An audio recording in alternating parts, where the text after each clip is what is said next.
Controle coercitivo, manipulação e lavagem cerebral me faziam duvidar de mim e da minha realidade. Essa pessoa me prejudicou mais do que qualquer outra, mesmo sendo quem mais deveria me amar. Ainda assim, sinto que traio essa pessoa, continuo me sentindo culpado por falar dela e compartilhar coisas que não deveria. E o momento em que conseguimos nos afastar de um desses relacionamentos é um milagre. Então nunca é tarde demais. Nunca é tarde demais para experimentar, talvez pela primeira vez em décadas, um grau de paz que eu nunca pensei que encontraria na minha vida. Como podemos nos proteger o suficiente para estarmos seguras e, ao mesmo tempo, permanecermos abertas para sermos amadas?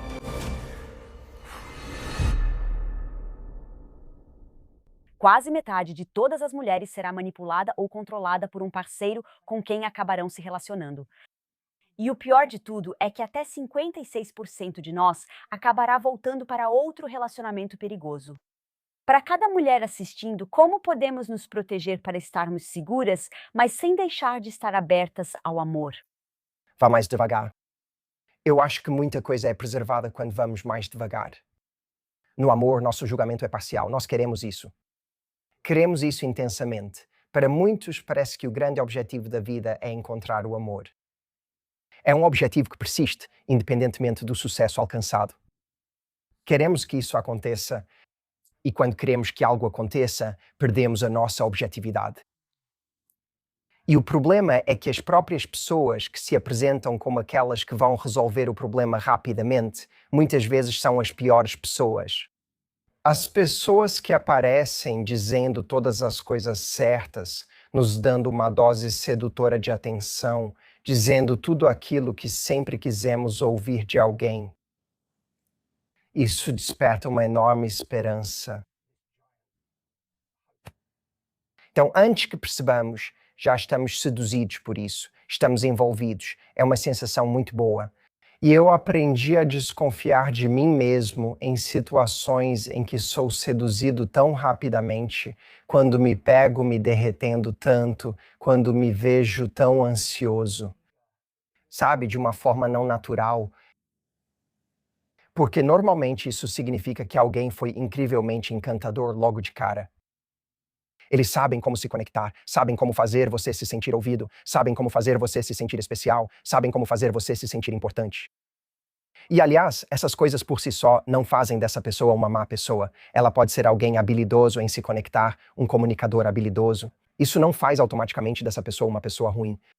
Mas isso torna perigoso para nós decidirmos, com base em todo esse impacto, estabelecer agora um ritmo artificial para o relacionamento. Eu adoro uma analogia com boxe, mas se você olhar para um boxeador, ele entra no ringue e não fica recuando o tempo todo. Eu estou avançando sobre eles, mas não estou avançando assim com o queixo para fora. Eu estou avançando sobre eles. Eu estou firme, tipo, estou forte, estou relaxado. Eu estou me protegendo do golpe de nocaute. Então, a gente avança desse jeito. É assim que eu penso sobre o amor. Mas você não avança de repente e baixa a guarda, baixa as mãos e simplesmente diz: vou aceitar qualquer golpe que vier.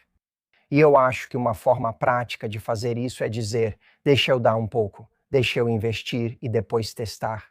Deixa eu ver o que acontece quando eu sou um pouco vulnerável com alguém. Eu acho que definitivamente existem pessoas que são um problema, mas gosto de pensar que, de certa forma, elas não são o problema. Ah, fala mais. Tipo, eu posso ditar o ritmo com que eu entro nas coisas. Ok, então vamos supor que você dita o ritmo. Vamos supor que você faz tudo isso que acabou de dizer. Vai devagar. Adoro isso. E você começa a testar. Adoro tudo isso. O problema é que, como você sabe, por sermos tão amigas da doutora Ramani e termos estudado narcisismo e pessoas manipuladoras, mesmo no início, eles já sabem responder a esses avanços mais lentos. E a manipulação é justamente o fato de que eles também podem ir devagar, que eles também podem esconder todos os seus traços nefastos e só começar a revelá-los 6 meses depois. Sim, isso é verdade. Existem pessoas muito, muito talentosas em mentir e manipular. Isso é verdade. Eles estão procurando algo rápido, tipo, eu quero que você se envolva muito rapidamente, eu não quero ter que investir muito em você. Sabe, eu acho que as incongruências das pessoas aparecem em pequenas coisas. Seja romântico, fique animado com o próximo encontro com a pessoa, mas apenas dê a isso o nome que realmente tem.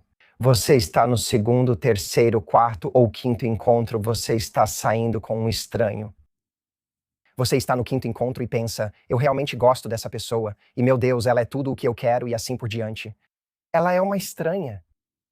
Você não conhece ela. Leva muito tempo para realmente conhecer alguém.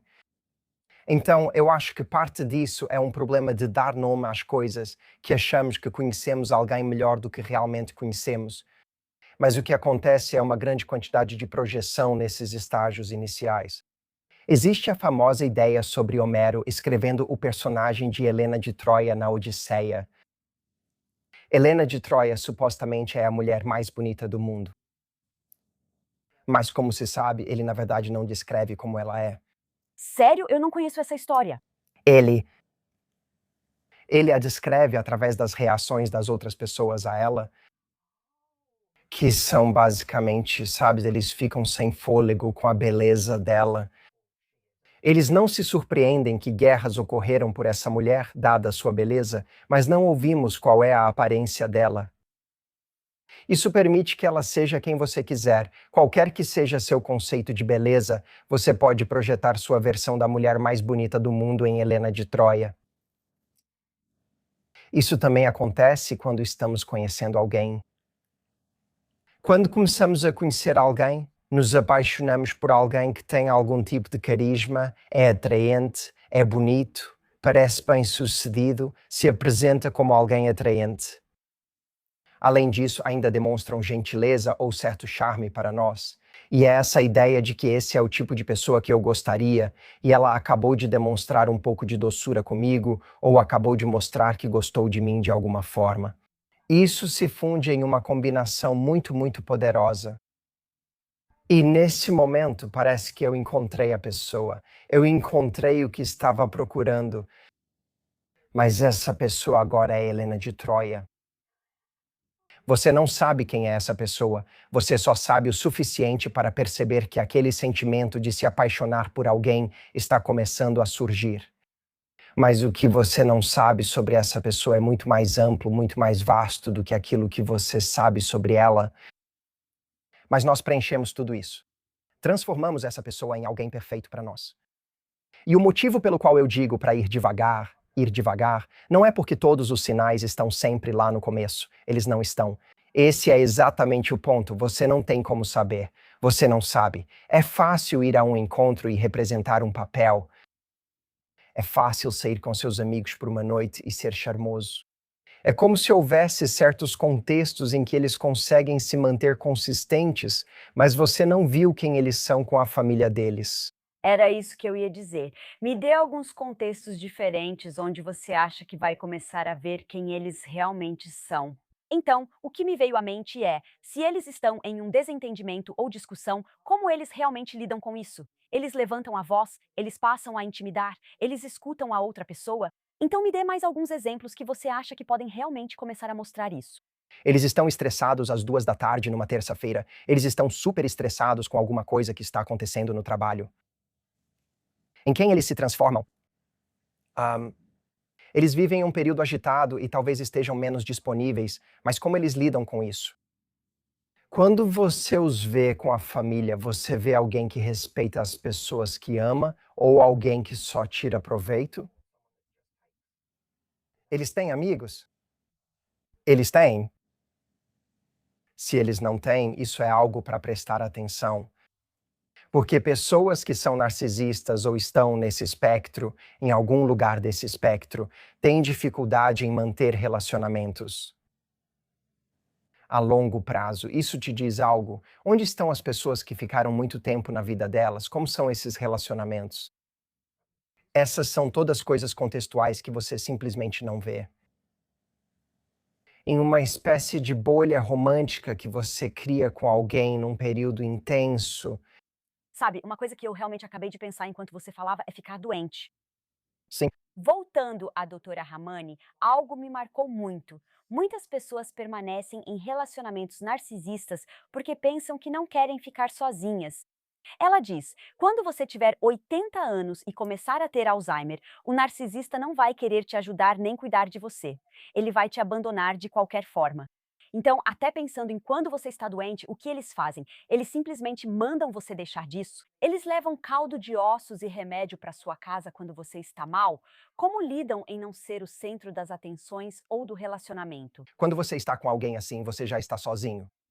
Certo, exatamente. Você está sozinho hoje e pode perceber isso de forma difícil no futuro. Já está sozinho. Eu já aconselhei pessoas a saírem de casamentos narcisistas e quando elas chegam do outro lado, percebem que tinham tanto medo de ficar sozinhas, tanto medo de perder essa pessoa. E então elas olham para trás e percebem, quando íamos de férias, essa pessoa na verdade não queria nada comigo. A única coisa que tínhamos em comum era que estávamos hospedados no mesmo hotel. Tudo era mais importante que eu. Eu tirava férias sozinho e chamava de românticas. Muita gente vai se identificar com o que estou dizendo agora. Quando você está em um relacionamento assim, se você realmente considerar o que é a solidão, você já está sentindo isso. E o perigo de relacionamentos assim é que essa pessoa não só faz você se sentir sozinho na presença dela, elas frequentemente te afastam de tudo que poderia resolver sua solidão. Ai, meu Deus. Então você não está ficando tão próximo da sua família quanto poderia? Você não está mantendo tanto contato com seus amigos quanto gostaria? Então, essas tábuas de salvação que normalmente temos, muitas vezes são tirados de nós. Nossa vida fica menor, mas nos consolamos com a ideia de que, pelo menos nesse cantinho onde estou, eu os tenho. Mas você nem os tem de verdade aqui. Então, na verdade, você está isolado de todas as suas redes de apoio e na cova dos leões com alguém que não está te dando nenhuma atenção. É um lugar sombrio. É mesmo, cara. E eu tenho isso, um dado que simplesmente me deixou chocada. E eu pensei, não é à toa que é tão difícil sair, se curar e superar isso. Até 63%, ou seja, 6 em cada 10 mulheres que sofrem abuso vão desenvolver TEPT. Pois é. É, é, E aí, outro dado que eu tenho é que pesquisadores acompanharam mulheres abusadas por 3 anos. As que sofreram abuso físico se recuperaram aos poucos, mas as que sofreram abuso psicológico não tinham se curado nem depois de 3 anos. Pegando o que você disse, quando começa a se sentir sozinha, isolada e sofre gaslighting, tudo isso que um relacionamento tóxico causa pode levar ao desenvolvimento de TEPT. Por ser psicológico, muitos dizem para superar, mas você não consegue se curar. bom, eu tenho uma enorme empatia e sinto uma conexão enorme com essas pessoas. O motivo pelo qual esse tipo de conversa é importante, o motivo pelo qual nossa amiga em comum, doutora Ramani, é tão importante, o motivo pelo qual eu amo o que faço com tanta paixão é porque ahm, isso realmente dá um nome para essas coisas. As pessoas percebem o que aconteceu e o efeito que isso teve no cérebro delas, no sistema nervoso delas. Ahm, E nós não necessariamente vamos nos sentir validados pelas pessoas ao nosso redor quando saímos desses relacionamentos, porque, ok, pode até ter algumas pessoas ao nosso redor que perceberam ou ouviram algo de que não gostaram.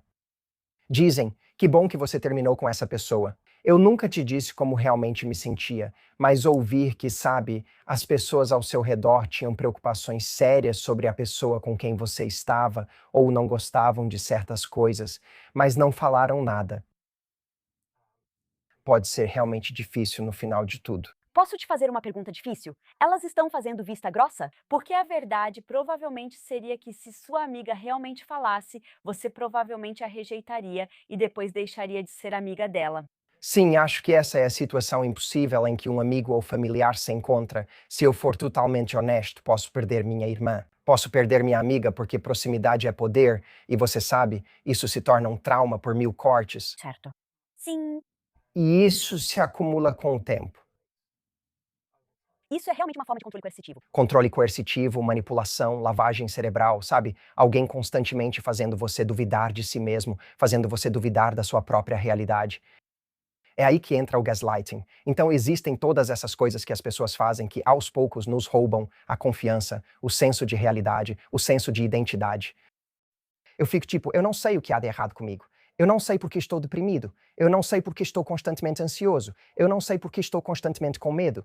Não sei porque estou tão confuso. Ainda amo essa pessoa e sinto que estou traindo essa pessoa ao falar dela. Essa pessoa destruiu a minha vida. Essa pessoa me fez mais mal do que qualquer outra, mesmo sendo quem deveria mais me amar. E mesmo assim eu sinto que estou traindo ela. Ainda me sinto culpado por tê-la deixado, por falar dela, por falar mal dela e por compartilhar coisas que deveriam ficar entre as paredes de casa, pois não se compartilham essas coisas. É isso, sabe? Houve um condicionamento enorme. E é por isso que eu escrevo no meu livro que esse tipo de relacionamento é uma seita, é só uma seita a dois. E quando você sai desse culto, você sai com emoções extremamente complexas, reações extremamente complexas às coisas do mundo, e estamos agindo puramente a partir de um lugar de medo e defensividade em todas as outras partes da nossa vida, porque foi para isso que fomos condicionados, ficar em estado de alerta. Depois de passar por esse tipo de manipulação, muitas mulheres hoje em dia estão realmente optando por não namorar mais. E houve um estudo do Instituto Kinsey em que 21,8% das mulheres solteiras, ou seja, uma em cada cinco, se descrevem como Volcel, que significa celibatárias por escolha. Muitas mulheres estão optando por não namorar nem ter relações sexuais, priorizando bem-estar, criatividade e autoconhecimento.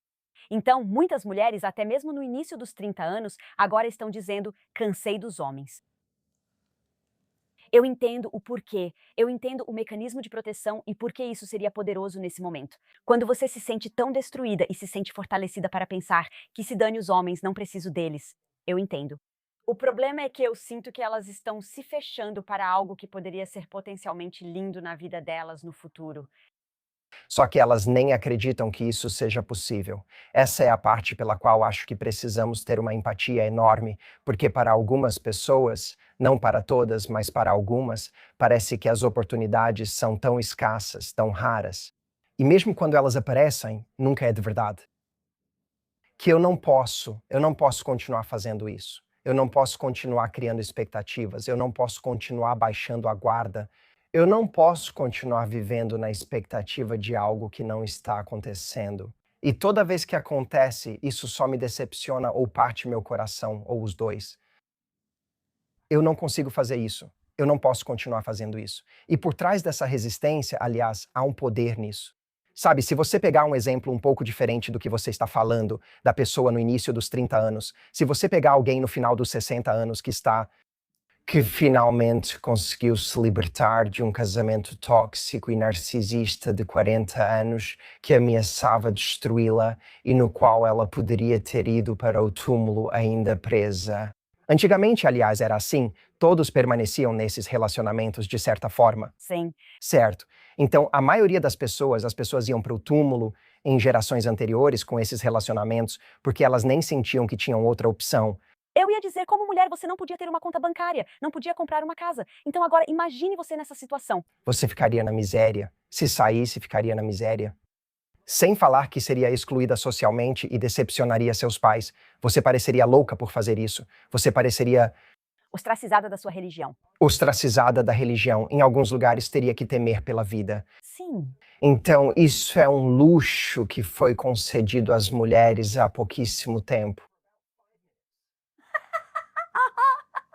Ei. E agora algumas, espero que cada vez mais estão despertando. E eu acho que estão, graças às informações que temos hoje e à ideia de que nunca é tarde demais. Nunca é tarde demais para encontrar a velocidade de escape e sair de uma situação como essa e experimentar, talvez pela primeira vez em décadas, um grau de paz que eu nunca pensei que encontraria na minha vida.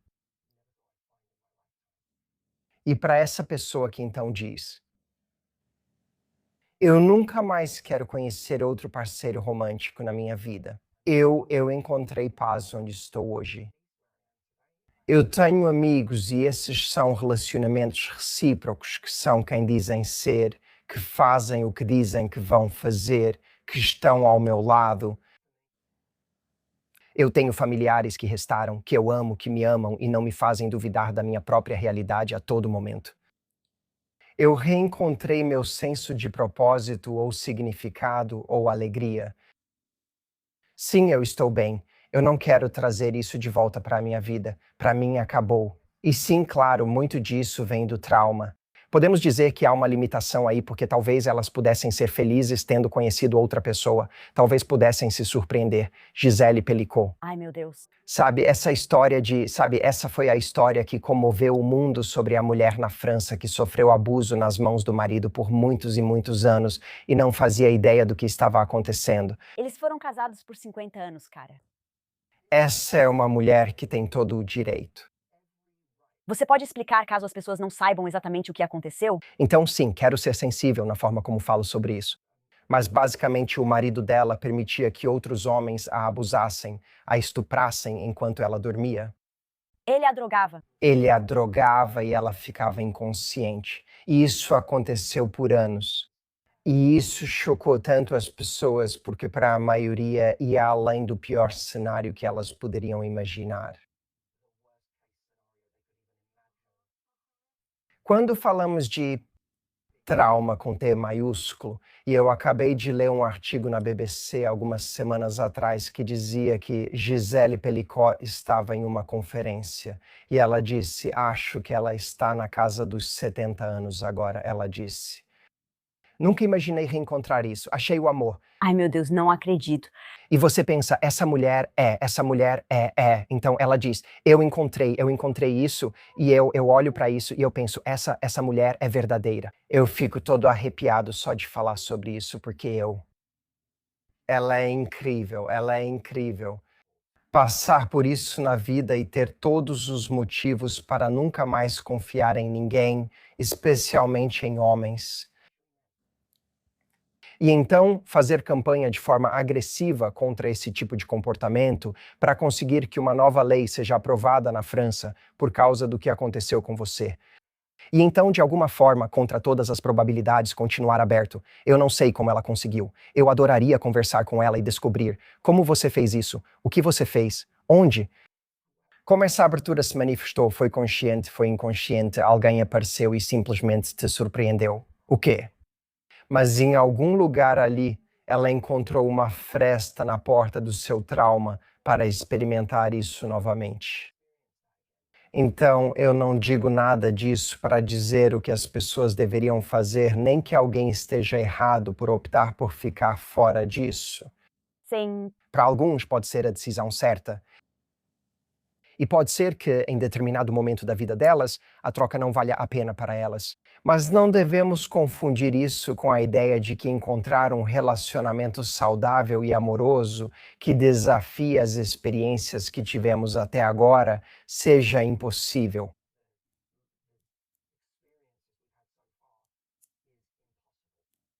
Mesmo sem ter passado por isso, algumas pessoas passaram por tanta decepção, não traições, só decepção que pensam, não sei se algum dia vou voltar a ser otimista.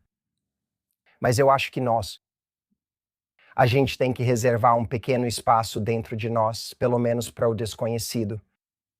Eu não acho que Gisele Pelicot poderia ter previsto que ela encontraria alguém e se sentiria assim. Como? Como? Como, tipo, do jeito que você falou? Tipo, como, sabe? Isso é tão incrivelmente impressionante. Eu acho ela extraordinária. Extraordinária. E o que eu amo não é que todo mundo se compare a ela, mas, como você disse, ver o que é possível. E o fato de que ela não desistiu do amor é incrível. Entrevistei uma mulher de 103 anos na época. Ela me contou uma história de quando tinha cerca de 60 e poucos anos, o marido dela, com quem ela foi casada por 40 anos. Naquela época, eles tinham construído uma carreira juntos, eram médicos, tinham um consultório particular juntos. Um dia, quando ela tinha mais de 60 anos, ele lhe entrega uma carta dizendo: "Quero o divórcio. Me apaixonei por uma enfermeira." Quando perguntei o que ela fez, respondeu que foi a melhor coisa da vida dela. Passou os últimos 40 anos se amando. Meu Deus. Eu entrevistei ela. Mas aliás, que coisa, é muita vida para recuperar. Em uma época em que muitos dizem a si mesmos, o jogo acabou, já é tarde demais para mim. é absolutamente extraordinário, mas há pessoas que, especialmente no final de relacionamentos verdadeiramente narcisistas, há pessoas que não conseguem acreditar no que aquela pessoa estava fazendo, tinham feito, as coisas horríveis que cometeram, os crimes que cometeram ou as traições que cometeram. Sim. Uma pessoa terrível. Você os vê da forma mais generosa possível, você tem um coração muito expansivo e encontra maneiras de justificar. Mas muitas vezes são as pessoas ao nosso redor que dizem no final, com base em tudo o que fizeram, como você pode se surpreender por eles terem simplesmente te deixado afundar no final do relacionamento quando tudo chegou ao limite? Como você se surpreende que eles pegaram todo o dinheiro e fugiram, ou que surgiu outra coisa? Isso é pior do que tudo, como se surpreender, eles sempre foram assim. E a verdade é que você não está surpreso e está tudo ao mesmo tempo. Porque não importa quantas coisas eles fizeram, nenhuma delas parecia tão ruim quanto a próxima informação, e essa também não parece tão ruim quanto a próxima parte disso. E simplesmente você sabe, em certo ponto, o termo que eu uso é com relacionamentos assim. E na verdade é um lugar muito libertador, embora pareça deprimente. Mas você teve sua confiança, seu coração, sua realidade, sua história sobre quem essa pessoa era e o que você tinha com ela e como ela se sentia em relação a você. Você já teve todas essas coisas quebradas tantas vezes que agora não resta mais nada para quebrar. E isso, na verdade, se torna um ponto bastante libertador de se alcançar, porque você não está mais se apegando a nada. Você descobre outra coisa e simplesmente diz: ok. Isso está mexendo muito comigo e eu gostaria de compartilhar algo com você. Eu me sinto muito à vontade perto de você, então quero falar sobre isso. Ahn, Enquanto você falava, lembrei do meu primeiro relacionamento antes do Tom, aos 15 anos. Conheci meu primeiro amor e tive minha primeira experiência sexual, tudo com ele por quase 4 anos. Eu dizia que ele era narcisista, gritava, me empurrava, e isso era basicamente o fim da história. Ano passado, entrevistei uma analista criminal e conversamos sobre abuso sexual. E ela começa a explicar e diz: quando um cara força uma relação com você enquanto você está dormindo, isso é abuso sexual. E eu simplesmente começo a chorar desesperadamente. Ano passado, cara, depois que te conheci, entrevistei a Romane várias vezes e fiquei: desculpa, o quê? Ela disse: isso basicamente é estupro. E eu desabei no episódio porque eu nunca tinha pensado dessa forma. E era exatamente isso que meu ex fazia comigo o tempo todo, o tempo todo. Eu tinha 17 anos e achava que relacionamentos eram assim, que eu devia ceder. Nunca disse não, até que só chorava e gritava para ele me deixar em paz. Foi difícil aceitar, pois quase precisei mudar minha identidade, a forma como me via e a história que contava para mim mesma, sempre minimizando tudo. Ele fez outra coisa horrível, me empurrou, agarrou meu pescoço, mas claro, não me bateu, né, Matt? Então não era tão ruim e as coisas só se acumulavam. E eu inventava desculpas até o ponto de no ano passado eu nem perceber que estava fazendo isso. Agora, eu sou o tipo de pessoa que quer enfrentar essas coisas, quero enxergar como elas realmente são. Assim, eu não fico presa a isso e posso crescer e aprender com a situação. Mesmo no ano passado, com 46 anos e muito trabalho em mim mesma, isso ainda me destruiu por dentro. É, primeiramente eu te agradeço por compartilhar isso, porque eu sei que isso vem de um lugar profundamente sagrado em você, e acho que só de você falar sobre isso já vai ter ressoado com tantas pessoas e jogado luz sobre isso. Isso faz todos nós nos perguntarmos: o que eu acabei normalizando que nunca deveria ter sido normalizado? É isso que acontece, é assim que acontece, somos nós. Nós normalizamos certas coisas e pode ser necessário alguém ao nosso redor, seja um amigo, um terapeuta, um coach, alguém, para dizer: você entende que isso não é normal? E se você não entende, eu estou aqui para te dizer: isso não é normal. Isso não é um relacionamento, isso não é caráter, isso não é decência, isso não é normal. E é aqui que a gente pode se sentir meio louco. Voltando ao que estávamos dizendo antes, é que você quase se sente louco por não conseguir perceber que isso não é normal. Tipo, porque eu passei tanto tempo vivendo nesse lugar onde aquilo parecia tão familiar que acabou se tornando normal para mim. E a alternativa, ela se torna quase grande demais, sabe? Especialmente se for um dos pais. Especialmente se for alguém que era, sabe, nosso herói, ou alguém em quem confiávamos, ou alguém pode ser grande demais. Judith Herman escreveu um livro chamado Trauma e Recuperação, e ela fala sobre os diferentes estágios pelos quais você precisa passar. E quando você sai de uma situação dessas, a segurança é tudo, é só segurança. Você não está tentando encontrar um significado para aquilo, não está tentando, tipo, ver o lado bom, não está. Você só está tentando chegar a um lugar seguro. E é por isso que, sabe, pessoas que estão nesse tipo de relacionamento, seja com um dos pais, seja com um melhor amigo, seja com um cônjuge, é extremamente difícil realmente se curar dentro do contexto desse relacionamento em particular. Porque o dano ainda é constante, você ainda está em perigo, seja fisicamente ou psicologicamente, você ainda está nessa zona de perigo. Por isso, se afastar, é por isso que se afastar desse relacionamento se torna tão essencial. É por isso que eu tenho um problema muito, muito, muito sério com a retórica que tenho visto cada vez mais recentemente sobre envergonhar pessoas que se afastam de membros da família e dos pais.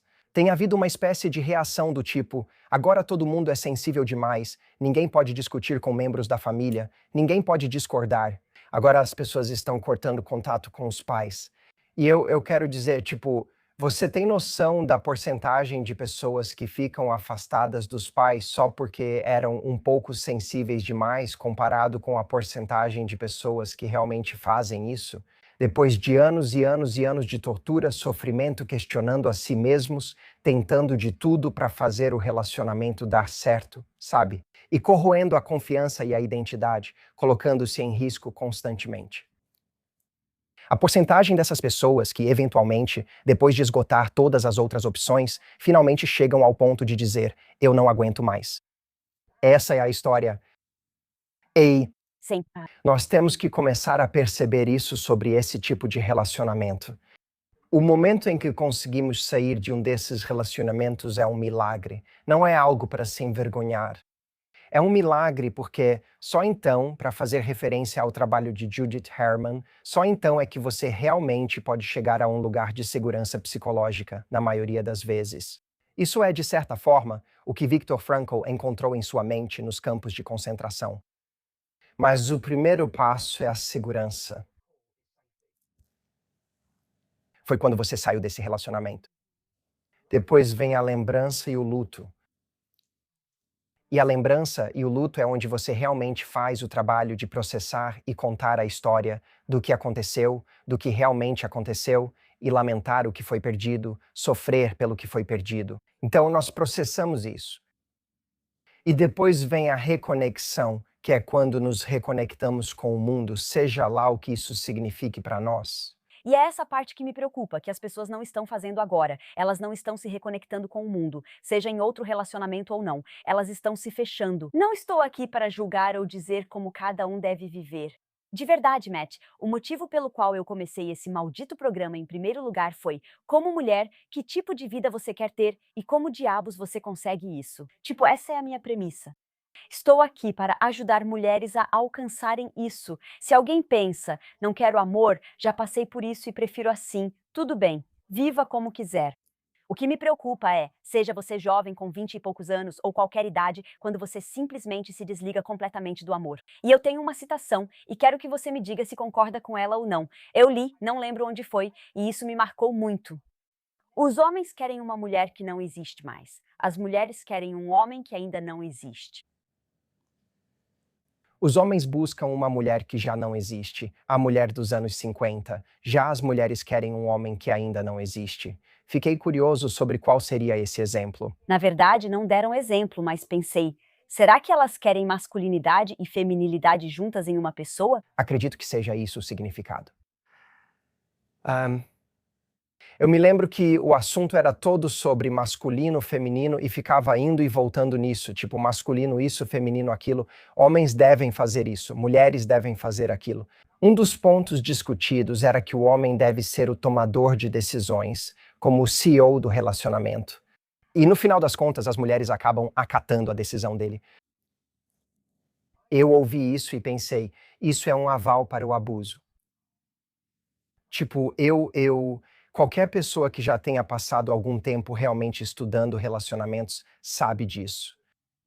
Isso é o que muitos homens usam para controlar, dominar, subjugar suas parceiras, e elas vivem sob essa tirania. Eu e minha esposa Audrey passamos quase nenhum tempo pensando nisso. Tipo, isso nem aparece, não é uma questão. A seguir. Quando finalmente decidimos que já chega, eu não aguento mais porque dói demais. Então chegamos a um limite de dor. Às vezes é por isso que a pessoa vai embora. Certo. Então vocês dois acabaram de ter um filho. Sim. Bebê, eu sou a titia Lisa. Vocês conversaram sobre quem iria levantar no meio da noite com o bebê? Quem iria trocar a fralda? Tipo, pelo menos pra mim, e talvez as pessoas não gostem disso, mas isso pra mim parece masculino, feminino. Quem vai cuidar? Quem vai assumir o papel de cuidador? Quem vai ser a pessoa que vai ganhar o dinheiro? Eu falaria disso com meu marido. E vocês, já tiveram? É interessante que você pense que esse é o lado feminino das coisas. Agora, eu entendo a ideia da mãe, a cuidadora, e do cara, o provedor e tal, mas eu não vejo por esse lado. Tipo, eu quero estar envolvido em cada parte desse processo. Não quero que exista algo que eu não saiba fazer. Eu quero, e eu sei o suficiente sobre relacionamentos para saber que você valoriza aquilo em que investe. E o investimento aparece em todos os pequenos detalhes. Mas você não acha que é meio, não quero dizer, uma exceção. Existem muitos caras incríveis por aí. Já te vi com seu filho e é lindo de ver. Mas há uma abundância de homens que não fariam isso. Muitos homens veem a mulher ter um filho e não pensam, quero fazer parte da vida dessa criança. E por que eles não fariam isso? Eles pensam, minhas necessidades não são atendidas, vou trair, a infidelidade aumenta. Então, enquanto você está As necessidades dela não estão sendo atendidas, porra. Ela está exausta. Tipo, qual é a diferença? As necessidades da Audrey não foram atendidas, assim como as minhas nesse período. A Audrey também. Tipo, nós dois estamos nessa situação juntos. Então é isso, de novo, quase volta para esse relacionamento antagônico com a pessoa que deveria ser sua parceira no crime. Ela está no seu time. Acho que o problema e o motivo de eu trazer isso é que parece bobo e um pouco mesquinho. Ainda assim, muitos casais se divorciam porque ele não lava a louça e as mulheres chegam ao limite. Ah, não acho a conversa mesquinha de forma alguma. Acho que vocês deveriam sempre conversar sobre isso, principalmente quando surge ressentimento. São uma equipe.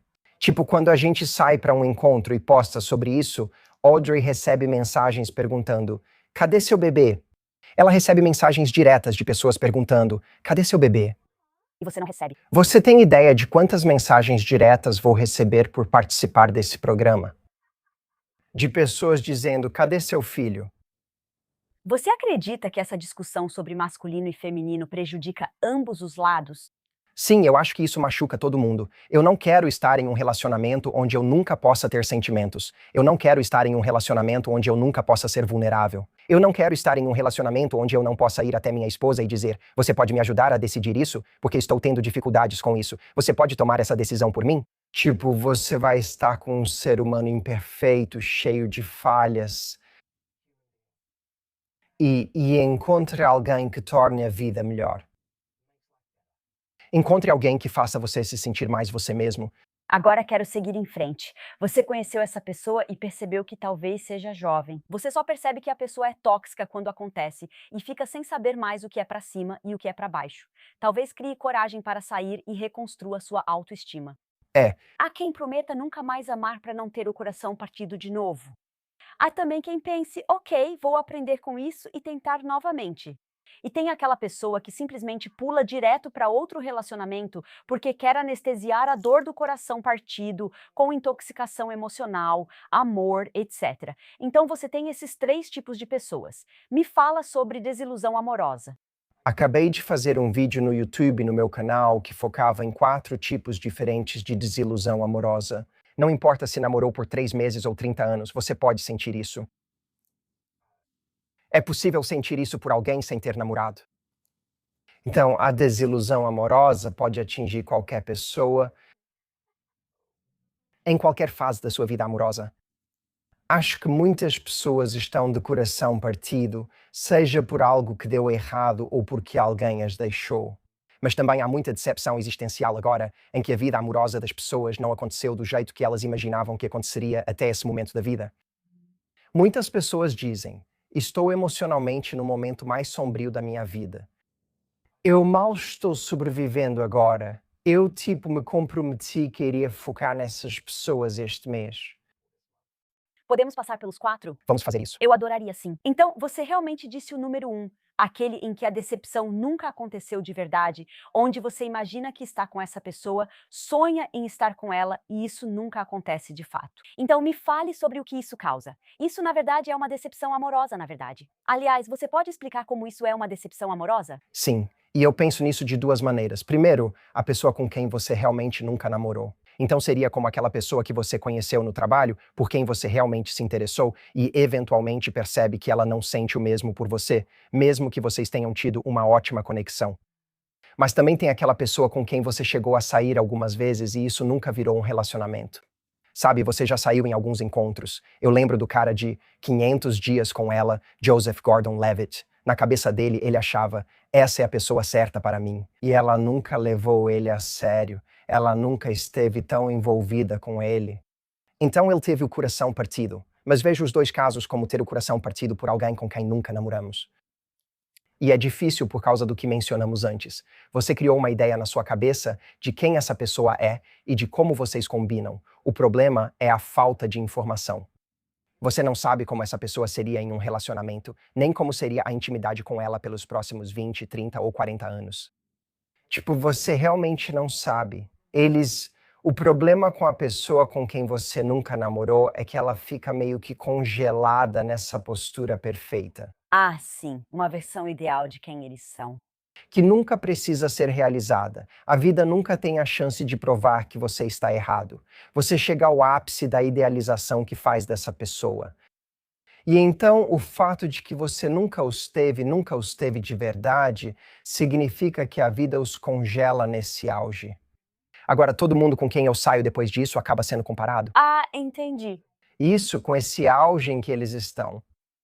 E é uma comparação completamente injusta. Eles nunca tiveram que se tornar alguém grandioso ao longo do tempo. Não quero ser ingênua, mas parece que você se apaixonou por alguém que não gosta de você. Você idealizou a vida deles.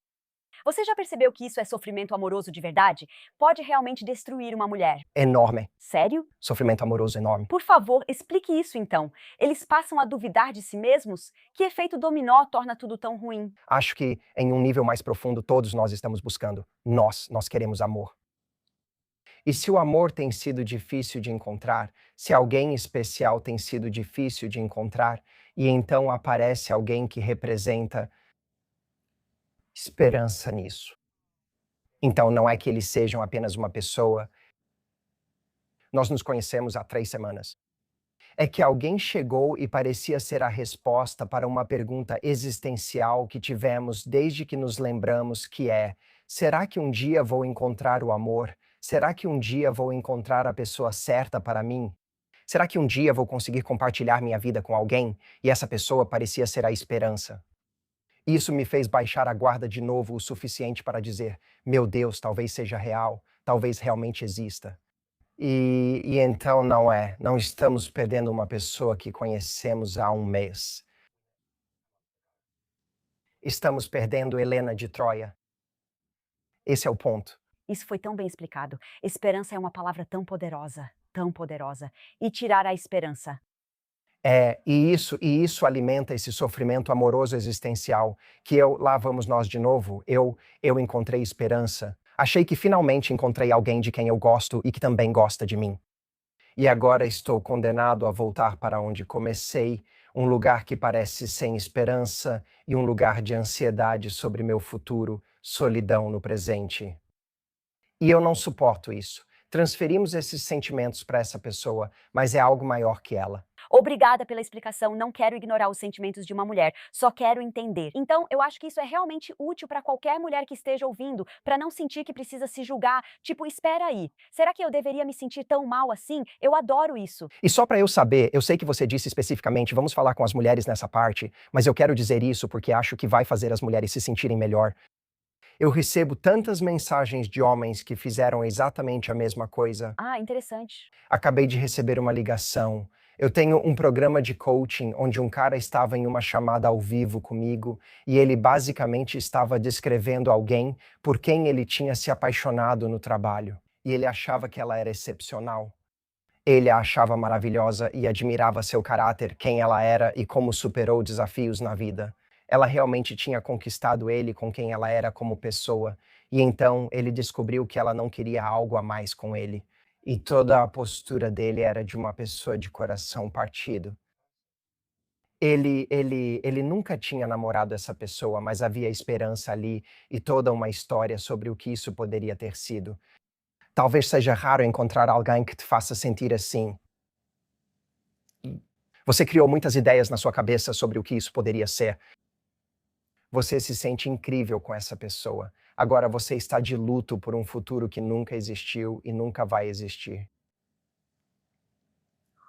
Muito bem explicado. Então, o próximo tipo de decepção amorosa que você cita é o relacionamento ioiô. O relacionamento ioiô é como o exemplo favorito da Audrey, Carrie Bradshaw e Mr. Big. Eu amo tanto ela, é exatamente isso. Eu realmente, eu não era fã de Sex and the City, mas essas histórias de será que vai, será que não vai na nossa própria vida, que em séries e filmes muitas vezes acabam sendo recompensadas de alguma forma. Sim, porque queremos vê-los juntos. É o efeito Ross e Rachel.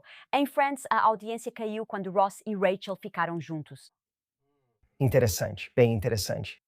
Eu falo sobre isso como a aposta do um dia. A aposta do um dia é a ideia de que vou apostar minha vida, meu tempo, minha energia, meu coração na ideia do que isso pode ser um dia, mesmo que hoje não esteja mostrando sinais de que vai ser assim. E a aposta do um dia é uma aposta muito ruim. Porque você não pode recuperar esse tempo. Escuta, eu já aconselhei pessoas. Não é só algo que você faz por alguns meses. Algumas pessoas fazem isso. É como se elas ficassem indo e voltando com alguém por 1 ou 2 anos. Eu trabalho com pessoas que agora, sabe, estão na casa dos 50, 60 anos, que têm vivido essas histórias de vai ou não vai com alguém nos últimos 20 anos. Sabe, eles continuam casados, mas não vivem mais como parceiros. O relacionamento deles não tem mais nada, não há mais romance. Eu e ele temos uma história de amor incrível. E um dia, sabe, existe essa ideia, mas isso já vem acontecendo. Mesmo com infidelidade? Sim, mesmo com infidelidade. É como se um dia tudo fosse dar certo. Mas o problema é que a gente entra nessas histórias e vai se aprofundando cada vez mais. O falácia do custo afundado passa a fazer parte disso. Agora sentimos que estamos tão envolvidos e que alimentamos e cultivamos essa história por tanto tempo, que se eu admitir agora que isso é uma perda de tempo, então vou ter que admitir que talvez tenham sido 20 anos de tempo perdido. E isso parece grande demais para muita gente, é. E claro, se o motivo pelo qual as pessoas ficam tão de coração partido nessas situações, em parte, é por causa desse reforço intermitente, onde aquela pessoa vai embora, volta e vai embora de novo. Mas vocês sempre dão um jeito de voltar a ficar juntos. Essa é a história que você tira disso. Não importa o que aconteça, eu e essa mulher, eu e esse homem, a gente sempre dá um jeito de voltar um para o outro. Essa é a história. Agora a inconsistência parece destino, como se tivéssemos que ficar juntos, já que sempre acabamos voltando um para o outro. Em vez de olhar para isso como se fosse um relacionamento que já deveria ter acabado há muito tempo, não é um relacionamento que não teve uma chance. Esse é um relacionamento que teve todas as chances possíveis e não deu certo. Quando finalmente decidimos que já chega, que não aguento mais porque dói demais, então chegamos a um limite de dor. Às vezes é por isso que alguém vai embora. Ou talvez não tenhamos chegado a esse limite de dor, mas um dia eles vieram e disseram que nunca vão se casar e por isso não podem ficar conosco. Aí você descobre que eles se casaram. Sim. E aí você percebe que passou 10 anos da sua vida alimentando essa história de amor e dizendo para si mesmo: se ao menos pudéssemos ficar juntos, mas eles simplesmente não conseguem se casar, e isso é muito importante para mim. E então eles foram lá e fizeram isso mesmo assim. De qualquer forma, a dor é profunda porque agora você está experimentando um luto que você nunca se permitiu sentir de verdade em nenhum outro momento. Porque se eu estou sempre dizendo para mim mesmo, você foi embora por enquanto, mas nós vamos voltar a ficar juntos. Você não lida com isso. Eu nunca realmente, quer dizer, eu podia ficar de coração partido, mas não a ponto daquele luto de que acabou de vez.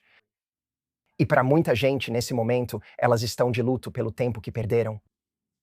Elas lamentam a perda da história que tinham, que valorizaram por tanto tempo. Elas estão de luto por uma pessoa que achavam que sabe, sempre se convenceram de que viria correndo se finalmente dissessem que basta, chega. E essa pessoa ou vem e oferece sempre o mesmo. Certo. Então, nesse ponto, isso se torna um luto real. Primeiramente, eu não acredito nesse conceito de tempo perdido da forma como o nosso cérebro Certo. nos diz. Eu acho que nós estamos vivendo. Mesmo achando que não devia ter ficado tanto tempo naquele relacionamento, você estava vivendo. Você estava vivendo uma experiência humana. E não podemos descartar toda a experiência em que, olhando para trás, talvez tivéssemos tomado uma decisão diferente como tempo perdido, quando o tempo não é bem aproveitado só quando tomamos uma boa decisão. Tipo, tempo é tempo, assim como experiência é experiência. Você teve uma experiência humana. Mesmo, sabe, um relacionamento horrível, você consegue tirar algo disso. Você adquire sabedoria para ajudar outras pessoas a evitarem isso no futuro. Ao entender isso, você se torna mais rico e consegue se relacionar e ter empatia com mais pessoas. Então, sabe, há uma beleza nessas coisas, não no que acontece com a gente. Mas eu também diria para essas pessoas que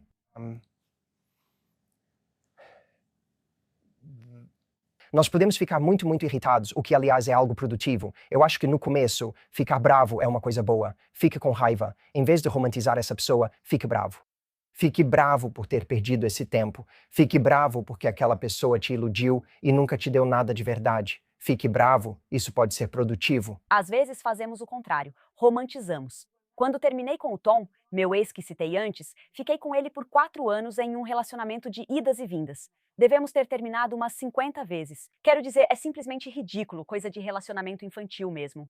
E toda vez que ele partia meu coração, eu romantizava todos os momentos bons. E ao romantizar com o tempo, porque o que acontecia era que o tempo entre eu terminar com ele e voltar com ele era um ciclo muito óbvio, era a raiva. Eu odeio ele. Ele fez isso. Eu mereço algo melhor. Depois vinha o momento de me acalmar da raiva, seguido da saudade e de sentir falta dele. Aí eu romantizava o relacionamento, perdoava e voltava. O que você descreveu é um ciclo muito perigoso. Não quero que pensem que uso essa palavra de forma leviana, pois não é o caso. Mas esse é o ciclo extremamente perigoso em que as pessoas se encontram em relacionamentos narcisistas. Se não foram eles que terminaram, é porque chegamos ao nosso limite de dor. Sim. Naquele momento dissemos: eu não aguento, não importa o quanto eu queira continuar com essa pessoa, não importa o quanto eu queira fazer isso dar certo. Não aguento mais, não consigo continuar, isso está insustentável. E quando somos o tipo de pessoa que fez de tudo para segurar aquela pessoa, vale a pena fazer a seguinte pergunta: se eu queria mais do que tudo manter aquele relacionamento e mesmo assim fui embora, quão ruim aquilo estava? Pois eu não era alguém que precisava ser convencido a ficar. Eu sou uma pessoa que precisava de uma montanha de argumentos para ir embora. Uau. Então, quão ruim foi?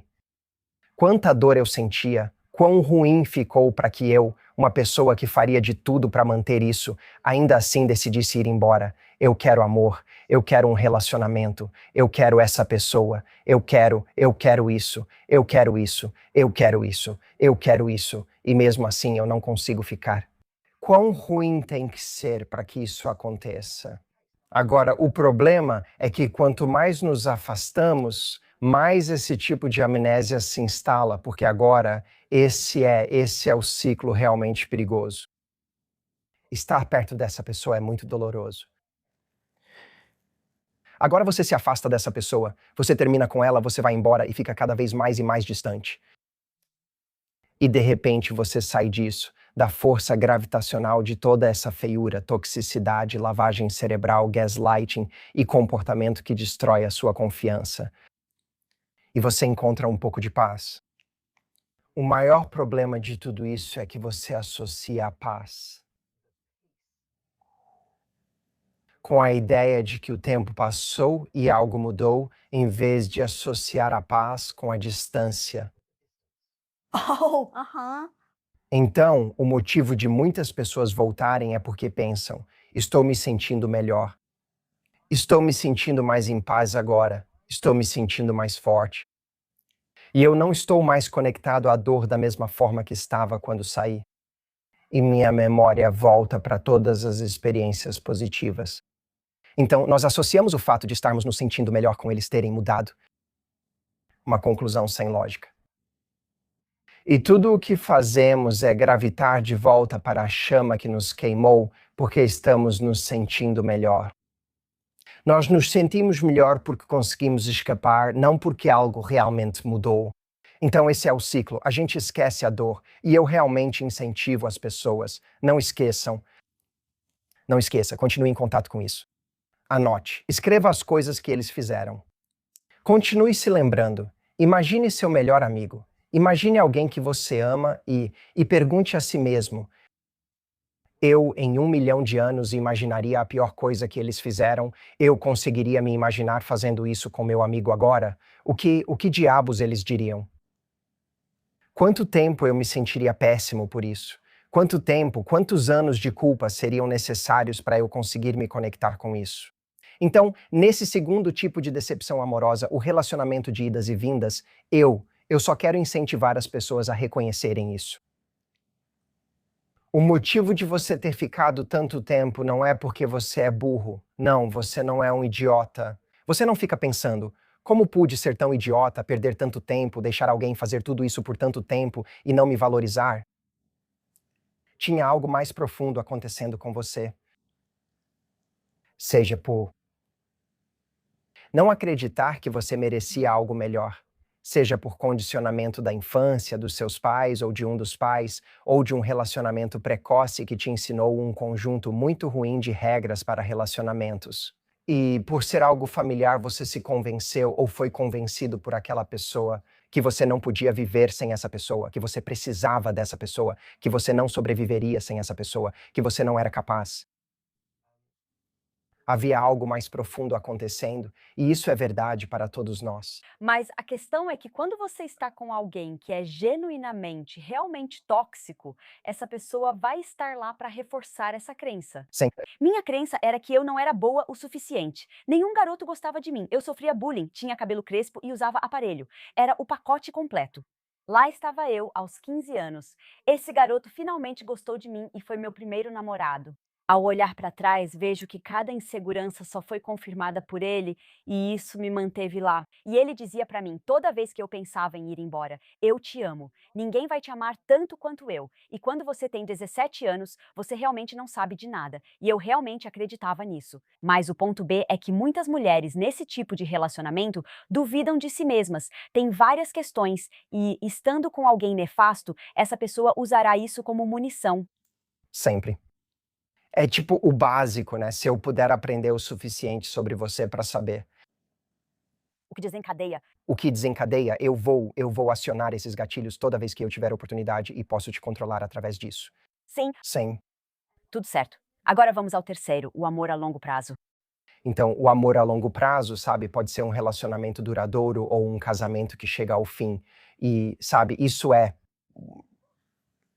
difícil por razões que serão óbvias para todos, que é porque você está se despedindo de uma vida, você está se despedindo de uma história. O problema é que, após tanto tempo com alguém, tudo está ligado a essa pessoa. Tudo faz você se lembrar dessa pessoa. Tipo, o que no seu mundo não estaria associado ao Tom neste momento? Tipo, Tudo. Quer dizer, eu tinha 21 anos quando conheci ele, então minha vida inteira. no início, parecia que não havia lugar no mundo sem alguma lembrança ou associação com ele. Sim, com certeza absoluta. Parece que estamos presos, Como se estivéssemos na cadeia da desilusão amorosa, porque não consigo sair desse lugar onde meu coração está partido. E primeiro de tudo, nós precisamos ter um tipo diferente de relacionamento com as nossas emoções. Nós realmente temos que nos render às nossas emoções nesse caso. Fazer as pazes com o fato de que isso vai levar tempo, isso vai levar tempo. Isso não é algo que acontece da noite para o dia. Qual a diferença entre quem faz isso e quem nunca se cura?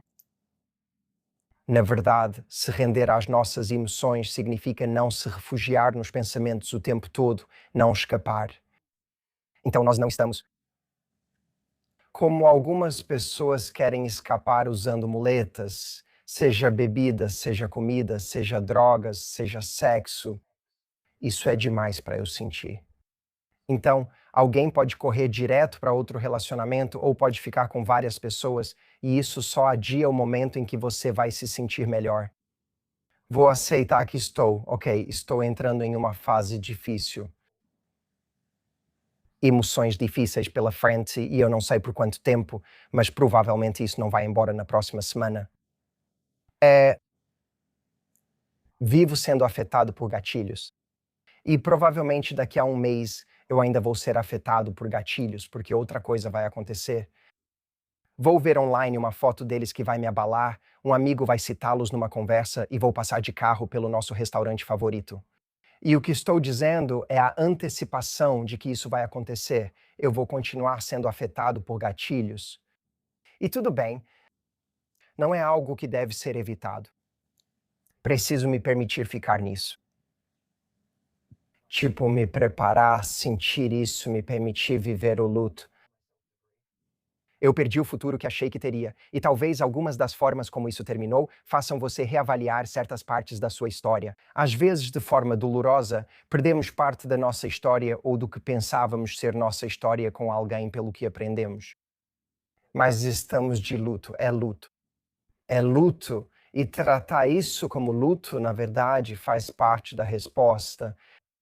Quais seriam, digamos, algumas ações ou sinais de que a pessoa está se curando disso, em vez de continuar presa a isso? E o que quero dizer é, minha sogra, amo ela de paixão, mas o pai do Tom a deixou. E isso foi há 25 anos. Ela ainda está super amarga até hoje. É, Tipo, transborda de cada palavra que ela diz, de tudo que ela faz. Dá pra ver em todo lugar. Minha mãe se divorciou do meu pai. Eles foram casados por menos tempo que os pais do Tom. Mas aí minha mãe vai também. Cura, encontrar o amor, se apaixonar por uma mulher, casar, ser aberta e ter a melhor vida. Quando olho para essas duas mulheres, elas têm quase a mesma idade. Então, pensando nas gerações e na época em que cresceram, uma conseguiu superar, encontrar o amor e se sentir feliz. A outra ainda está presa nesse ciclo. Quais atitudes quem ouve em casa pode tomar para fazer diferença no caminho que vão seguir? há um momento em que quase precisamos nos permitir sentir raiva depois de uma desilusão amorosa. Mesmo que alguém não tenha nos traído, nós estávamos apaixonados por essa pessoa e nos entregamos àquele relacionamento. E eu, sabe, acho que só quero dizer isso porque realmente acho que é muito, muito importante. A verdadeira desilusão amorosa é mais do que perder uma pessoa. Parece que a vida nos traiu. Tipo, eu acho que muitos de nós temos esse acordo implícito que sentimos que existe com a vida, que o amor está chegando. Oh. Nós esperamos, nós sonhamos. E que se nós aparecermos e baixarmos a guarda, ei, somos a versão mais generosa de nós mesmos e nos sacrificamos e somos corajosos e ousamos amar alguém. Amar alguém é muito assustador, principalmente para quem tem problemas de confiança devido ao passado. Mas mesmo pessoas com todos os motivos do mundo para ter dificuldades com confiança, muitas vezes, em algum momento da vida, encontram alguém com quem decidem ser corajosas. E elas baixam a guarda. Eu vou enxergar essa pessoa com tanta generosidade. Ei, eu vou amar com tanta inocência. quando fizermos tudo isso. E então essa pessoa vai embora, essa pessoa decide: eu não te quero, eu quero essa pessoa em vez de você, não quero mais esse relacionamento. É como se um contrato com a vida tivesse sido quebrado. Não era assim que deveria ser. Se eu realmente amo desse jeito, isso deveria ser o suficiente. E não foi o suficiente. Então acho que eu não sou o suficiente. E foda-se a vida. E foda-se os relacionamentos, essa coisa toda. Foda-se essas histórias românticas. Tipo, eu tô fora. Eu tô fora. Pode ficar com isso. E não foi porque você sempre foi esse cara frio e insensível. Você confiou naquele contrato. Você confiou na vida. E a vida te decepcionou como se tivesse te traído. Lisa é a pior coisa. Existem alguns dos piores sentimentos do mundo. Coração partido é um deles. Coração partido de verdade é um deles. A gente minimiza. Ah, é só um relacionamento. Você vai superar. Tem muitos outros peixes no mar. Tem outro por aí. Temos vários ditados para lidar com o coração partido e passamos algumas ligações com um amigo de coração partido, tentando ajudá-lo a se sentir melhor. E aí a vida segue, a gente toca para frente e imagina que 2 meses depois a pessoa já está melhor. Enquanto isso, a pessoa ainda está naquela escuridão e nada mudou. Ela só ficou melhor em usar uma máscara.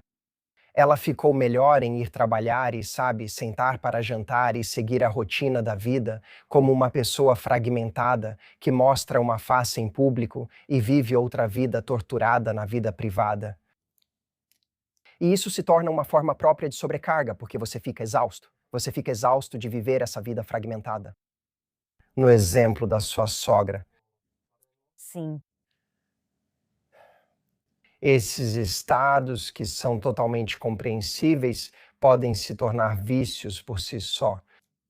A sensação disso, o sentimento se torna um vício. A história, o sentimento, a postura, sabe, a gente pode ficar viciado na nossa infelicidade. Podemos sim. E isso, eu realmente entendo isso. Eu não falo como algo de julgamento. Eu conheço esse sentimento. Eu conheço esse sentimento profundamente. Eu entendo como é nunca se sentir seguro, sempre esperando que algo ruim vá acontecer. Nunca parece possível relaxar de verdade. Tive que lidar com esses sentimentos na minha vida. Podemos entrar nesse ciclo onde isso vira aquilo que me é familiar. Isso se torna o terreno em que eu sei me mover na vida. E eu acho que isso se tornou, eu imagino, o terreno em que ela sabe se mover. Ela tem uma história sobre o amor que foi perdido, sobre o seu papel de vítima nisso, e é muito sedutor se apegar a isso, né? Pode ser bem agradável. Pode ser agradável, você alimenta isso, gosta e aproveita. Falar sobre isso te dá energia. E parece quase como um veículo para sua energia, sua paixão e seus sentimentos sobre as coisas. E isso é algo realmente fascinante. Você ama isso. Você odeia, mas de certa forma ama. É muito difícil. É muito, muito difícil. Mas é realmente assim que eu quero ver o resto da minha vida acontecer. Para mim, a resposta é não. Porque, olha, Lisa, eu tive meus próprios motivos para desenvolver uma hipervigilância bem significativa que tem me atormentado minha vida inteira, na verdade. Eu tive que trabalhar muito nisso. O motivo pelo qual eu faço um retiro todo ano na Flórida é porque é como se eu estivesse fazendo o trabalho mais profundo com outras pessoas, que também estou fazendo para mim mesmo. Eu ainda não cheguei lá. Levo essas coisas muito a sério na minha vida, pois agora tenho um filho de 7 meses. Eu não quero passar isso para ele. Eu não quero que ele cresça assim porque ele vê o pai ansioso. Estou trabalhando nisso por mim. Me identifico com a mulher que você mencionou e entendo. Mas eu tomei uma decisão consciente de que é isso. Esse é um tipo de padrão que me é familiar. Eu conheço isso profundamente. Mas você escolhe se vai simplesmente sucumbir a esse vício ou se vai ver se consegue superar esse vício. Tipo, eles merecem ser a manchete dos próximos 20 anos? Será que eu realmente penso nisso com quem teve pais narcisistas? Quando se tem alguém assim, tende-se a contar histórias porque passou por muito. Mas em certo ponto, se você percebe que está desviando toda a conversa para aquela pessoa, para o que ela fez e quem ela é, aí você tem que tomar cuidado. Porque você pode acabar transformando alguém no centro das atenções, alguém que não merece mais ser o centro das atenções. Gosto de como você destaca que não é fácil. Também não acho fácil. Deve ter acabado com ela. Ela tem 2 filhos que vão para a faculdade. E então, dentro de uma semana depois do Tom ir para a faculdade, o pai dele vai embora. Então você pode imaginar toda a dor que ela passou, tipo, há quanto tempo ele queria ir embora, né? Eles não simplesmente vão embora naquele dia e a decisão não foi tomada só naquele dia. Há quanto tempo isso vem acontecendo? Então, essa dor no coração, eu simplesmente não consigo nem imaginar.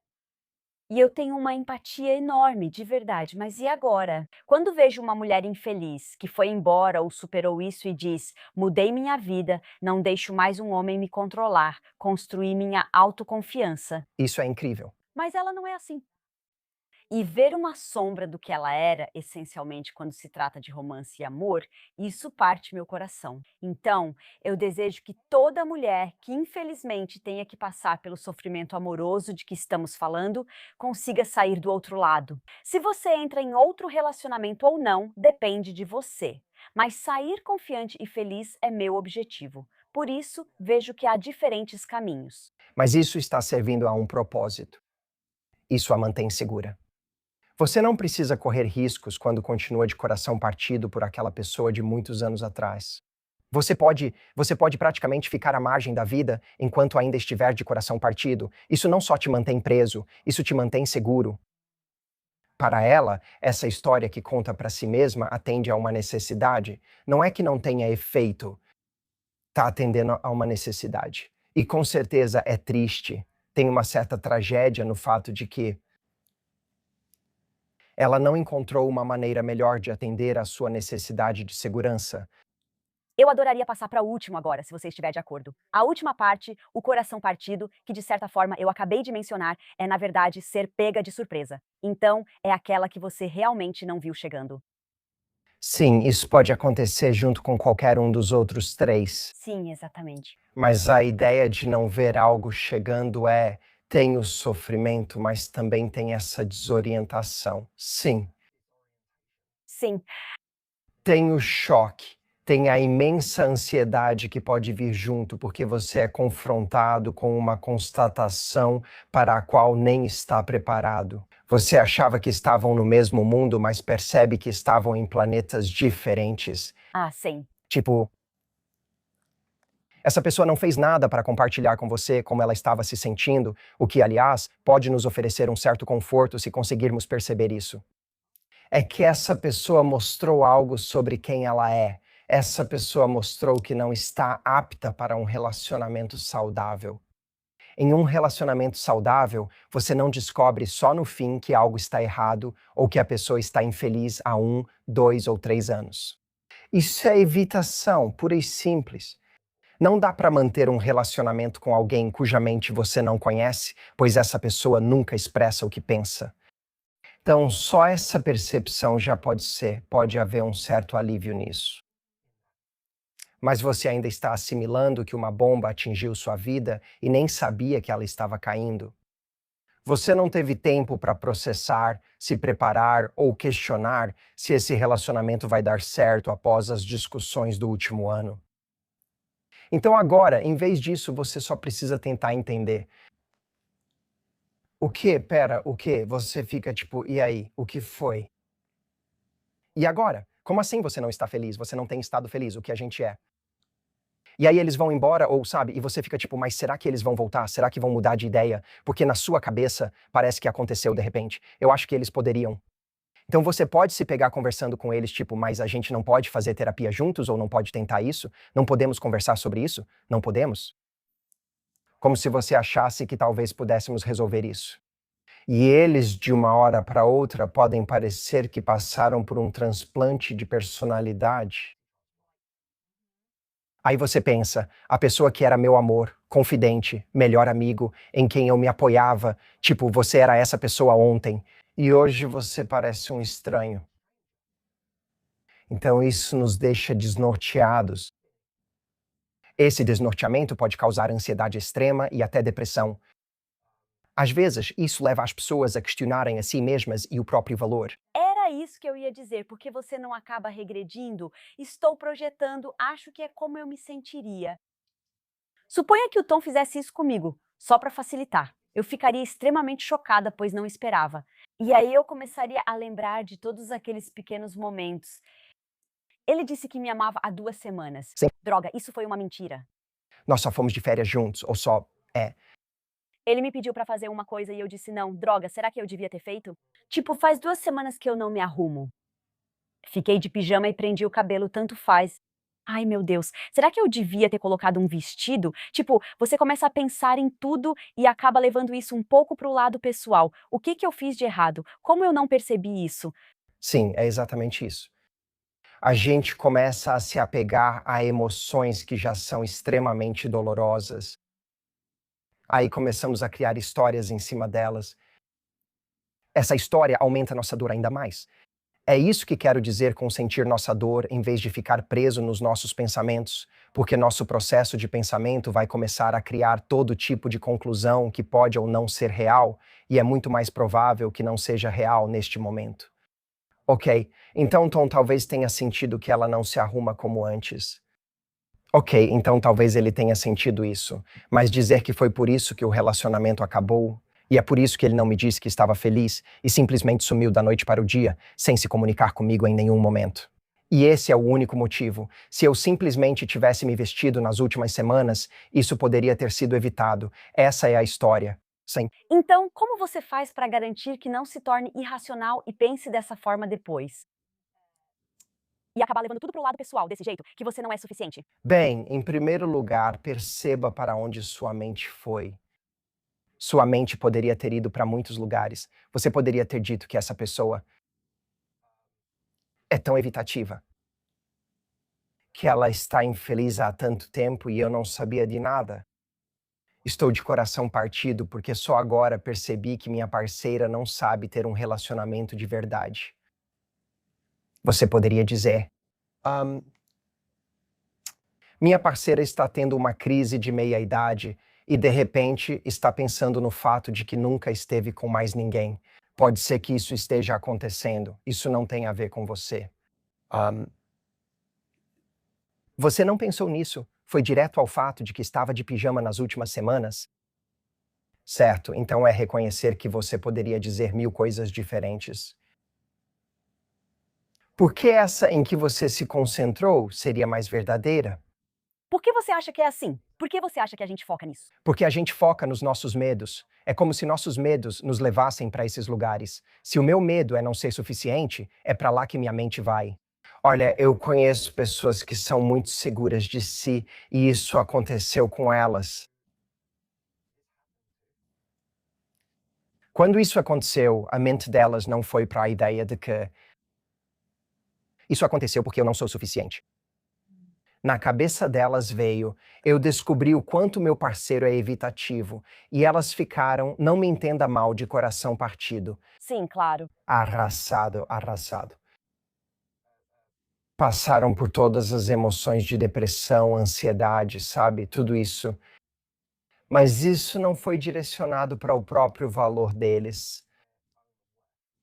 Os sentimentos eram apenas sentimentos de perda.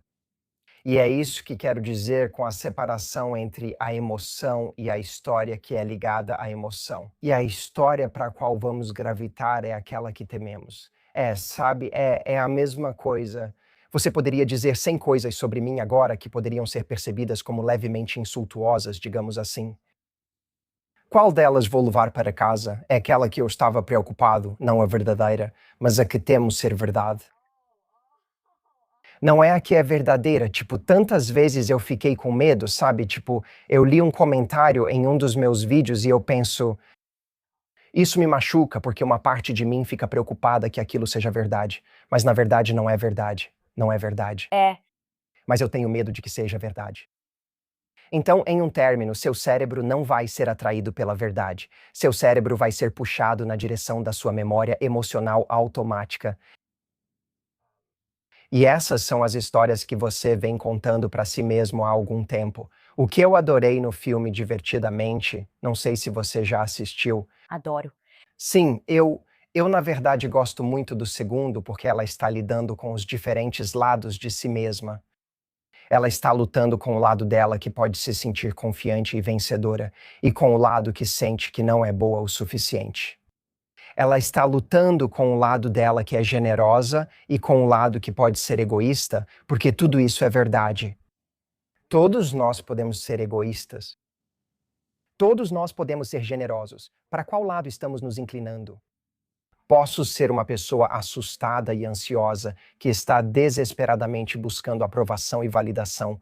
E quero que você me diga que sou bom, que fiz um bom trabalho e que não falei demais hoje neste podcast. E já estou preocupado que os comentários vão dizer: ele realmente não deixou ela falar. Ele deveria ter deixado a Lisa falar. Recebo comentários como cala a boca, apresentador, por qualquer coisa. Deixa o convidado falar. Hoje acho que ganhei de você. Obrigada. Mas, sabe, tem essa voz dentro de mim, mas também tem a voz que diz que você é perspicaz e que você conquistou o direito de estar aqui e que você sabe do que está falando. Você faz isso há 18 anos e já ajudou milhões de pessoas, todos eles. É. Eles estão lá. Então, meu medo tenta dizer que sou só aquilo. Eu sou apenas pouco atraente ou simplesmente não sou bom o suficiente. Ou eu sou apenas alguém que fica ansioso ou com medo, ou às vezes se sente inseguro, fala demais ou qualquer coisa assim. Eu sou só isso. Isso é distorção cognitiva. Esse é o viés e é o medo falando, não é a realidade falando. Mas saber que você conseguiu superar isso e que isso não te define, eu acho tão bonito. E enquanto falamos sobre decepção amorosa, sobre ter essa insegurança, ansiedade e superar isso, é totalmente possível. Você tem um evento ao vivo de 5 dias. Se alguém ouvir essa parte sobre decepção amorosa e quiser se aprofundar, para onde pode ir? Então eu quis fazer algo realmente bonito que eu nunca tinha feito antes. E eu disse, vou separar uma semana só para estar lá para todo mundo da minha audiência que está de coração partido. Então eu estou chamando de 5 dias para curar. Você pode ir e se inscrever em Manduik.com. Tudo é gratuito. Mas eu senti que seria muito bonito simplesmente estar com as pessoas por 5 dias, 1 hora por dia. Também preparei extras divertidos e surpresas que vou revelar ao longo do caminho. Mas é como um lugar onde qualquer pessoa que esteja passando por qualquer tipo de desilusão agora, qualquer um que se identificou com este episódio, pode vir e fazer parte. Ou convidar amigos ou familiares, ou qualquer outra pessoa que você conheça que esteja passando por dificuldades agora. E eu vou te dar as ferramentas que aprendi ao longo de 18 anos fazendo isso com as pessoas.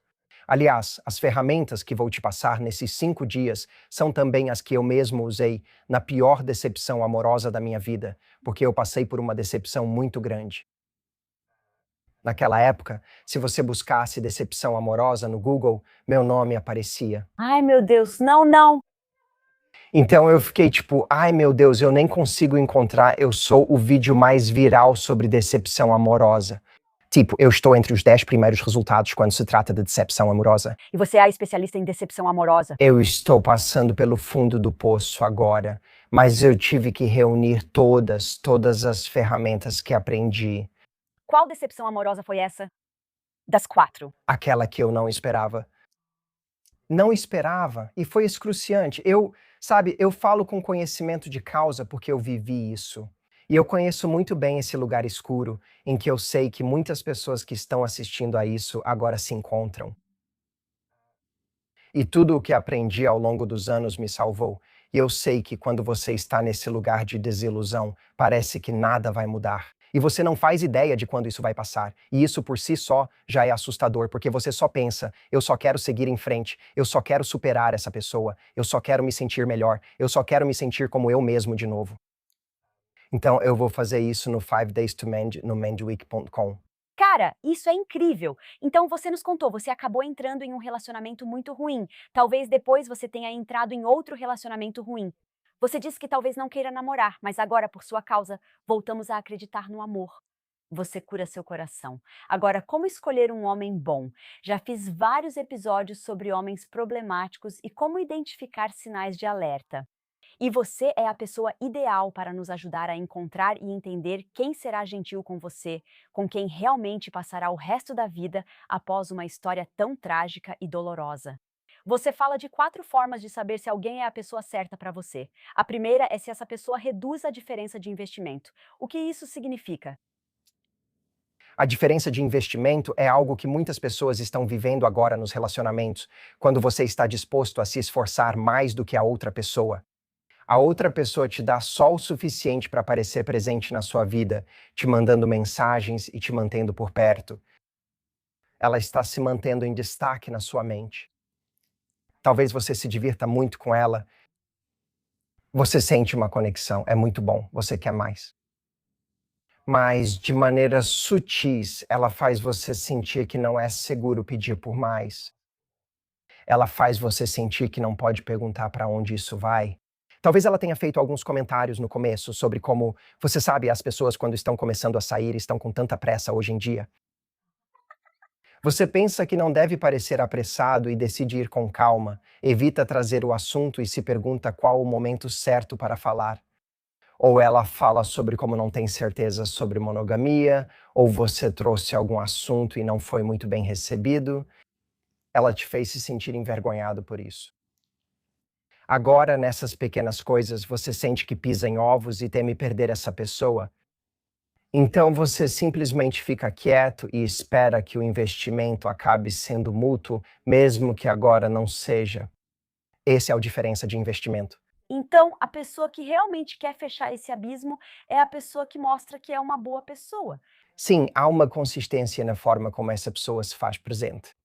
Elas não são de altos e baixos. Não é como se, de repente, eu estivesse super presente com você neste fim de semana e depois sumisse por 2 semanas, e então, de repente, estivesse super presente de novo. Existe uma consistência nisso.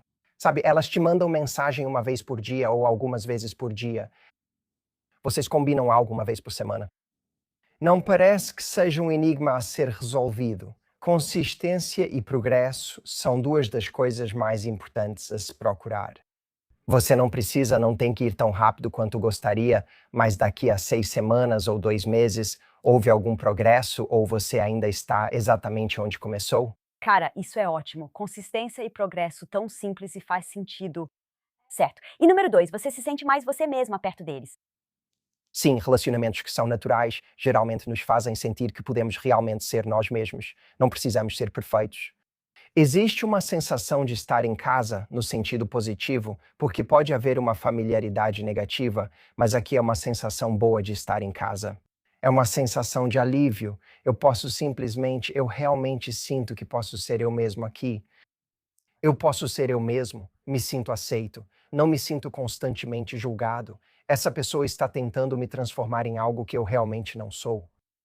Isso foi, eu acho, um dos sinais para mim ao perceber que Tom era uma pessoa tão boa, porque meu ex, tudo que eu gostava, tipo desenhar e coisas assim, ele simplesmente zombava. Eu falo grego. Tem coisas sobre mim que eu simplesmente escondia porque nunca eram bem recebidas. Quando conheci Tom, nos primeiros encontros, ele ficou surpreso e pediu para ver minha arte. Ele dizia: "Você fala grego, fala alguma coisa para mim." E eu ficava tipo: "Meu Deus, todas essas coisas pelas quais me faziam sentir vergonha." Ou tipo: "Eu sou muito boba mesmo." Tipo, eu coloco música e canto. Eu não consigo cantar uma nota sequer, mas o Tom simplesmente adora. E aí eu pensei, o fato de alguém te aceitar com toda a sua bobeira e esquisitice e ainda amar isso em você. Eu pensei, é isso.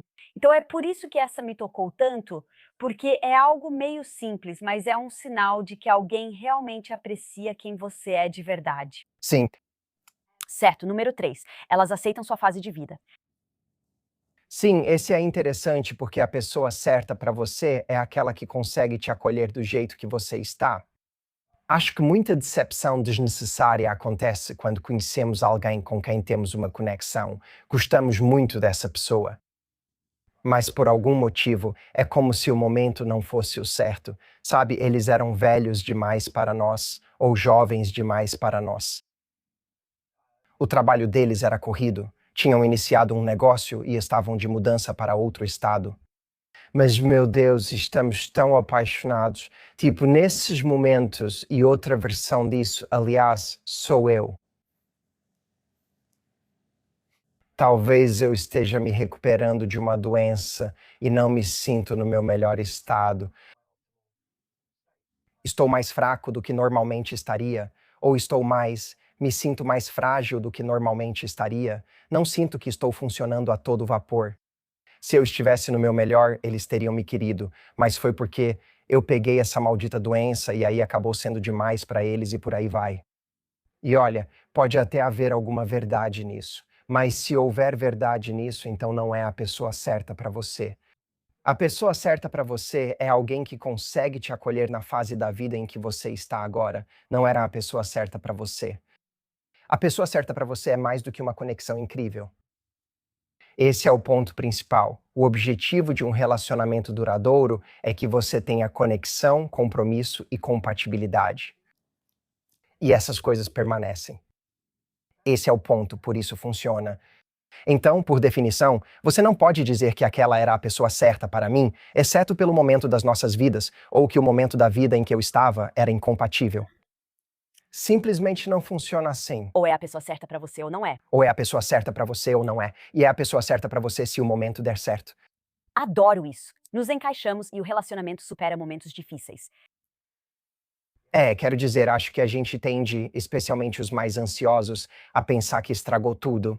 No momento em que fazemos algo errado ou, sabe, causamos uma discussão que não deveríamos ter causado, ou ficamos inseguros com alguma coisa, ou seja lá o que for. Mas o relacionamento certo não é frágil. Ele pode sobreviver a esses momentos. Frequentemente me perguntam, inclusive fiz um vídeo recente no meu canal, e quando o erro ocorre logo no começo de sair com alguém, e elas realmente não te conhecem, então elas não têm uma maneira de te enxergar como um todo, Sim, isso é verdade. e elas não conseguem contextualizar o que você fez dizendo, sim, mas conheço essa pessoa, ela é ótima, isso foi só um. Elas não conseguem. Relacionamentos ou namoros são, por natureza, frágeis, e quando vemos algo em alguém que não gostamos, isso pode nos afastar e nos fazer decidir ficar com outra pessoa. Ahm, claro, mas eu diria que se alguém ainda não te conhece, você também ainda não conhece essa pessoa. Afinal, qual a importância deles? Essa ideia de que eu perdi o amor da minha vida, estamos de volta a isso, sabe, Helena de Troia? Nós. Não sabia que ela seria tão citada no podcast. 3 vezes em um único podcast. Voltamos àquela ideia de que eu criei a pessoa perfeita a partir de alguém que eu nem conheço. Então, com a pessoa certa, eu posso cometer erros e nós podemos superar isso juntos. E se for tão no começo que um erro já acabou com tudo? Não se preocupe, você nem sabe o suficiente para saber se aquela era a pessoa certa para você. Então, você pode seguir em frente e saber que isso não é nem de longe tão importante quanto sua mente fez parecer. Isso é verdade. Quando conheci o Tom, eu adoecia com frequência por problemas digestivos e infecções no início dos meus 20 anos. E quando o Tom me pediu em casamento depois, sabe, a gente conversa muito, somos muito comunicativos, ele virou pra mim e disse: "Uma das coisas que eu tive que me perguntar foi: eu quero passar o resto da minha vida com alguém que fica doente com frequência?" E ele disse: "A resposta é sim. Tipo, se eu for cuidar de alguém, amor, eu quero cuidar de você." Ele poderia muito bem ter pensado: "Ah, quer saber? Deixa pra lá. Essa garota fica doente o tempo todo. Eu não quero lidar com isso." É, Isso virou algo lindo pra nós, não negativo, como poderia ser. Ahn, Muito obrigada. Aqueles green flags foram simplesmente incríveis. Vou fazer perguntas rápidas. Você vai odiar, especialmente pelo que disse sobre masculinidade e feminilidade. Mas aqui no Women of Impact adoramos jogos. Matt Matthew Hussey. Então, rápido, sem explicações. Você só precisa dizer ele ou ela. Você está pronto? Tudo bem. Quem costuma ficar mais contabilizando tudo num relacionamento? eu não consigo. Eu preciso do placar. Então preciso dizer se é homem ou mulher. Sim. Isso será bem geral. Muitos vão odiar suas respostas, mas generalize. Estou pressionando você. Você me colocou numa situação em que vou basicamente ter que contradizer tudo o que acabei de dizer sobre homens e mulheres não serem nem de longe tão diferentes quanto a gente tenta fazer parecer. Ambos estão corretos. De vez em quando vou deixar você responder ambos. Ele, ela ou ambos. Isso não é muito rápido. Ok, ambos. Tudo bem, eu sabia que você faria isso. Quem esconde melhor que já se desligou emocionalmente? Ah, vou dizer que é ela. Tudo certo. Terceiro, após o término, quem costuma quebrar a regra de não ter contato primeiro? Nossa. Ela. Provavelmente eu também escolheria ela. Número 4. Quem se recupera rápido após um término e quem só substitui a pessoa e chama isso de cura? Quem se recupera mais rápido? Sim. Ela. Nossa, eu não esperava que você fosse dizer isso. Sim. Estou bem confiante nessa. Uau, sério? Os homens ficam feridos por mais tempo? Bem, os homens, porque muitos homens têm dificuldade com seus sentimentos e muitas vezes não têm sistemas de apoio para processar o que realmente sentem. Esses sentimentos acabam sendo enterrados e eles acabam adotando muitos comportamentos de evitação depois de um término. Já uma mulher, eu acho, tem muito mais chance de processar e depois superar isso. Ele carrega uma bomba relógio que explodirá em 6 meses, ao notar que nunca viveu o luto do relacionamento. Ele é do tipo que apenas troca alguém e chama isso de cura. Ele, É, mas às vezes ela. certo. Ding, ding, ding, ding, ding. Obrigada por participar, Matthew Hussey. Foi incrível, te adoro. Onde as pessoas podem te encontrar e acompanhar seu trabalho? Estou em todo canto no Instagram, estou no YouTube. Lá faço um vídeo a cada 1 ou 2 semanas, colocando muito do meu coração e alma. Cara, eu amo tanto eles. Dedico muita energia a eles, então seria importante para mim que as pessoas assistissem. Eles são bons e engraçados. Você é hilária e me faz rir muito. Tenho uma newsletter semanal disponível em 3relationships.com, publicada toda sexta-feira. E, sinceramente, eu diria que qualquer pessoa que se identificou com esse episódio, mendweek.com, porque lá eu vou trabalhar com as pessoas de graça por 5 dias. Não posso repetir isso em 6 meses. Movi céus e terras para criar esse tempo, mesmo tendo acabado de virar pai e com outras tarefas. Farei um retiro em outubro, em Miami. Esta é a semana em que faço isso e não posso repetir. Não é algo escalável ou repetível. Se você enfrenta dificuldades ou está de coração partido, acesse mendweek.com e junte-se a nós. Certo. Gente, esse homem veio ao programa há uns 6 ou 7 anos. E eu pensei, ele é muito legal. Eu realmente gosto dele. Gosto que ele é britânico. Vamos manter contato. Quem diria que 7 anos depois você estava solteiro na época, conheceu essa mulher linda chamada Audrey. E, gente, ela se tornou uma das minhas melhores amigas do mundo. Como já disse, me considero uma tia para seu filho. E é isso. Alguns diriam que ela te roubou de mim. Sim. É. Quero dizer que estava muito animada com esse episódio porque você se tornou uma amiga de verdade e é tão autêntica em tudo o que faz e diz. Então, gente, de verdade, de coração, se o episódio de hoje ajudou de alguma forma, vão conferir o retiro dele, vão assistir às lives dele. Você realmente dedica muito tempo e energia. E eu sei nos bastidores o quanto você realmente se importa em ajudar as mulheres. Então, gente, por favor, sigam ele e tudo o que ele está fazendo. Se você ainda não está inscrita, clica no botão de inscrever-se aí embaixo. E até a próxima. Seja a heroína da sua própria vida. Paz. Obrigado, pessoal. Isso foi ótimo.